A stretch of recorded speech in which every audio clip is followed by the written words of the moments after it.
Do you remember writing 2,000 word assignments in school and thinking it was a lot? Maybe you still have to do that. Well, I recently finished rewriting my first book, which was 150,000 words, and now it's 200,000 words. It's huge. And now that I'm self-publishing it, I thought you might like to see some of the mental processes behind releasing a book, because public speaking is scary.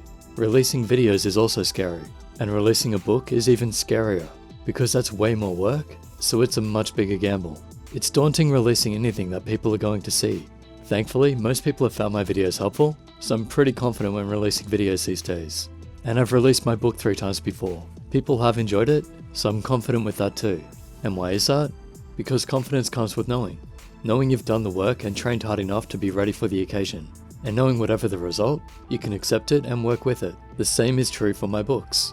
But here's where the perfectionist mindset kicks in. Even if it is good enough, I still have that lingering doubt that it's not ready.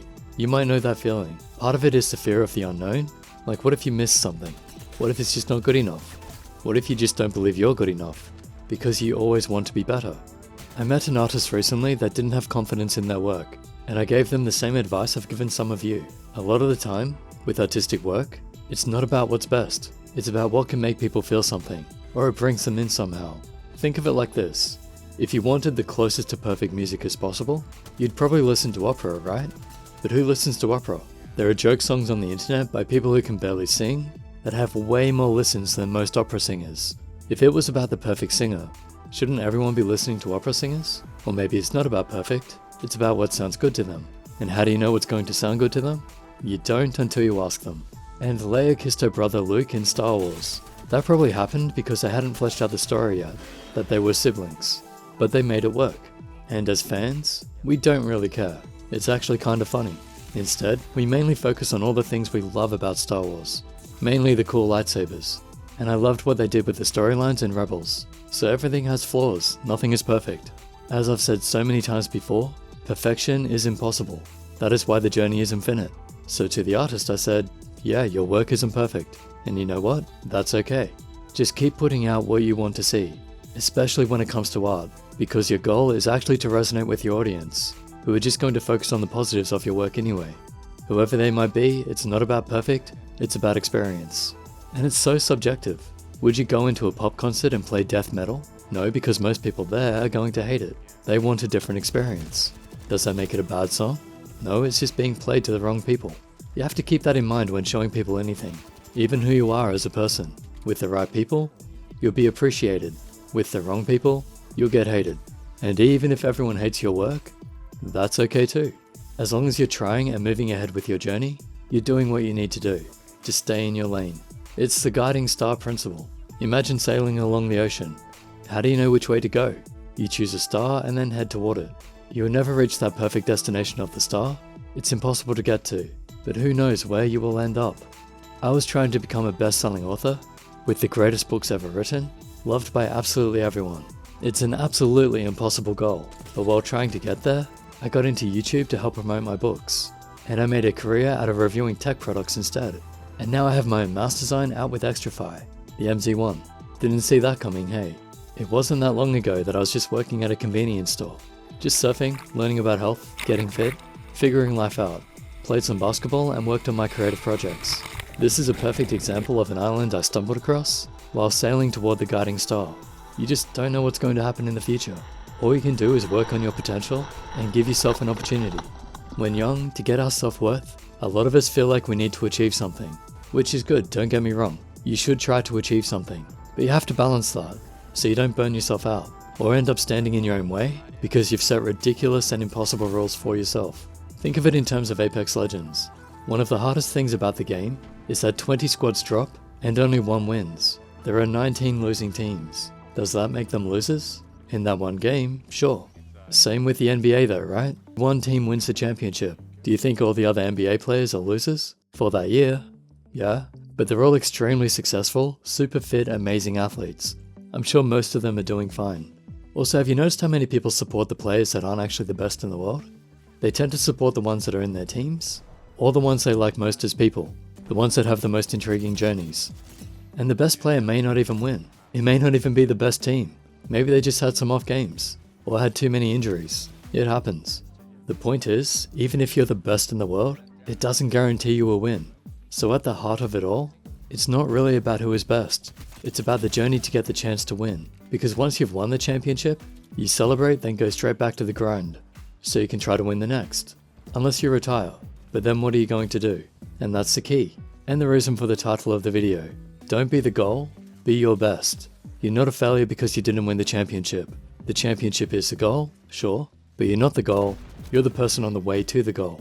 The championship kind of just says, yep, these guys got it right, or fortune favored them. We all say cool, then go back to what matters. The interest in the NBA is highest on the road to the championship, not after the championship. We want to see how it plays out. We want the story. We want the journey. Win or lose, that's what's interesting. Now, do you know how many humans have reached absolute perfection in life? Absolutely none. So if you're trying to be the ultimate goal of perfection and hold yourself to that standard, you'll most likely be miserable because you'll never reach it. Are you really going to stop playing Apex Legends because you can't win every time? Are you really going to hide your artwork because you'll never have everyone appreciating it? Let's say you reach 90 years old. Are you going to be okay with not doing anything in life out of fear of not being perfect? That sounds like a life full of regrets. I think you're better just trying to achieve the impossible, but making sure you're okay with failing at the ultimate goal, and just appreciate the journey. If you're struggling or raging, maybe take a break. Let your mind reset. Then go back when you're ready to appreciate the journey rather than the destination. I can probably give some justification for that. Imagine you are only allowed to play completely new players. They've never even touched a controller or gaming mouse and keyboard before. You absolutely dominate them every game. Fun for the first 2-3 times maybe? Now do it for 20 years. Every day. What's going to happen? You're going to get bored, right? That's why you're playing multiplayer and not single player on easy mode. Most of us competitive gamers are just after the challenge. We definitely hate losing. But what do we hate more? Winning without a challenge. Losing will make us come back to fight again. We thrive on trying to beat the odds. Winning without a challenge though? We're just going to go do something else. So next time you're losing, just remind yourself, this is what it's about for you. It's good that you're being challenged. I've made the mistake of hating players for beating me, but now that they're gone, I actually miss them. I didn't realize at the time, but they're part of the reason I got to this level. They forced me to improve my gameplay and rethink how I did things. Do you think I would have got into mouse reviews if I wasn't thinking about how mice affect aim? I'm here because I lost to a friend in Quake. I knew I could play better, so I started thinking about how, and that's when I realized I had played my best with smaller mice. So I got another one, and I started beating that friend again. I had no idea I was going to have a YouTube channel from that loss, but as always, I just kept on my journey to the guiding star of trying to be perfect, and here we are. So if you only play games that you're going to win, you'll get bored and never play anything. If you only release art that will be praised, you're just never going to release anything, which means it's okay that you're not perfect. It's okay that you're still growing and learning. It's actually a problem if you stop. So at least give things a try to see where you're at and what you can do to get better. Keep challenging yourself. Perfection is the goal, but you'll never reach it. But you'll probably reach some pretty cool places on the way.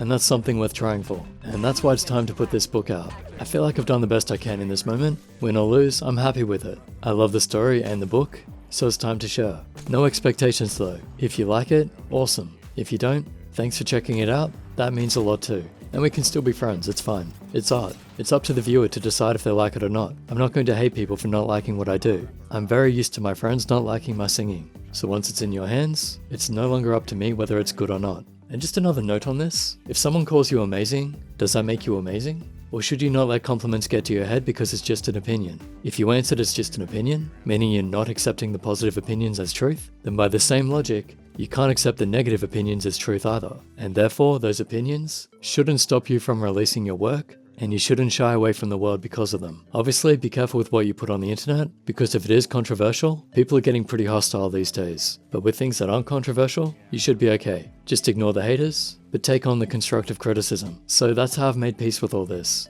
Hopefully it helps you be okay with people not liking your art, or your gameplay, or anything you do. Even you just being yourself at this stage in life. It's okay. You're okay. Even if you suck and others are making sure you know it, you're okay. Don't let the noise stop you from your journey. We've all been there. Just keep going toward that guiding star. Find your audience for country music or whatever you're doing. Stay confident that you can figure it out. And it's just not that serious. Positive or negative. As long as you're not hurting anyone, you're most likely fine.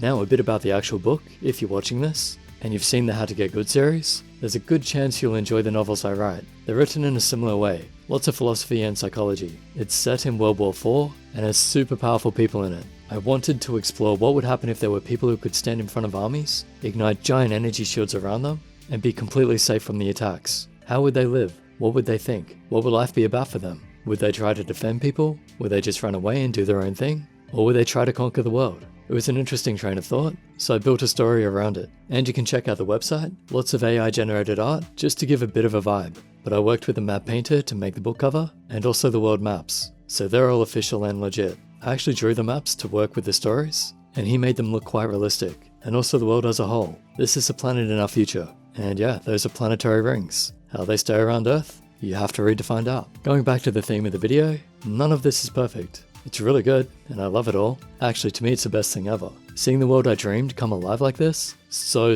cool. Super excited, so happy. See, I'll be a little sad if others don't like it, but that's because I really hope they do. So they can share in my excitement. Not because I need the approval to enjoy it myself. Nothing's going to change how I feel about this story. I mean, I was even happy when I was doing the book covers myself. I had no experience doing this before, so they have hundreds of flaws and mistakes. But I actually don't care if they're perfect or not. Just being able to see this book series come alive at all is just awesome to me. Now that I'm established, I'm going to try to finish the series. If you've read the books before, I apologize for taking so long. Life is complicated. I had a lot to do. But yeah, stay tuned for that, and if you're not interested, well, more mouse reviews are coming too. Let me know in the comments if you think any are missing from the top mice list on the site. Also let me know if you check out the book. You can go to theheroesfall.com for more info on the books.